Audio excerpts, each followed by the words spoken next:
Assalamu alaikum, this is Rashid, and in this tutorial I will tell you that how you can calculate the hour, minute and second from the current date.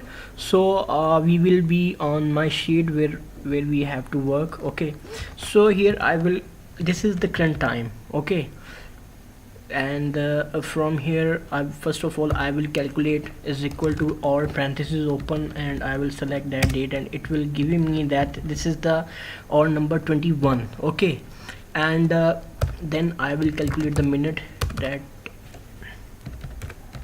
and it will give me that this is the minute 25th minute. Okay, and from here I will calculate the second, and it will giving me that this is the this is 21 second. So this is way by which you can calculate the hour, minute and second from the current date, from the now date. So this is all for this tutorial, and one more thing, that is you need to subscribe my channel www.youtube.com/c/my-e-tutorial, and there are many playlists, and you can select the playlist as per your need. So thank you so much for your time. Thank you.